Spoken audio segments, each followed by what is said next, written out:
listen, whenever you have other people in your life, when you have two or more people in your life, you're gonna have different needs, different expectations. And so basically wherever you have two people, you have the potential for conflict. You have the potential, especially whenever you're in a world where there are lots of different personalities, you are going to face conflict. You cannot get around it. You can't get around conflict. So how do you get through conflict? Y'all ready for this? How do you get through conflict? I used to be I was like totally petty crocker, okay? Totally petty crocker, and things would offend me. And, I put up a post today on Facebook about offense and how the enemy can't touch you, but where he gets you is through offense. And so I talked about that a little bit, how he will turn a situation around that wasn't even meant to be a certain way, and then all of a sudden you'll be offended. Now, understanding that everybody is different. Everybody is different in this life. We all come from different cuts. We come from different modes.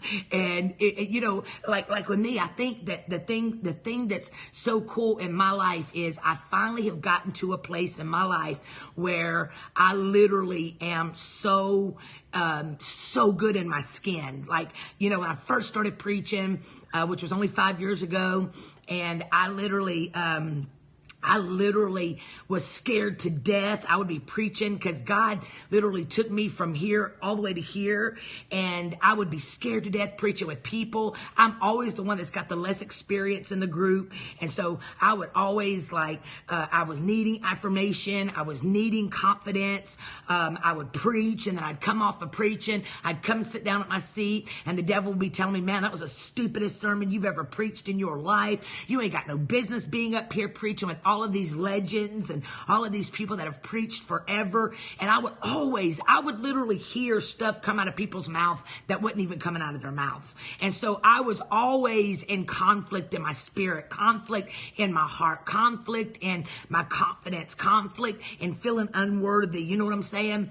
And so God had to begin to deal with me and start putting me in a place where I had to become confident in who I was and who God created me to be, so that I would not always put unfair expectations on other people. That's what happens whenever we're walking around petty crocker, having pity parties. We always having pity parties, always misery loves company. And what happens is you get to a place where the enemy uses that offense and uses that critical spirit on you, allowing you to be your worst critic, allowing you to walk around and feel always like you aren't measuring up. And so what's going to happen there is when you walk around, like God's trying to move some of you to here, but you still feel like you're here. You still are allowing seasons in your life to define your lifetimes. You're still allowing what your ex said about you, that you are horrible, that nobody would ever like you, that nobody's ever going to love you and your children.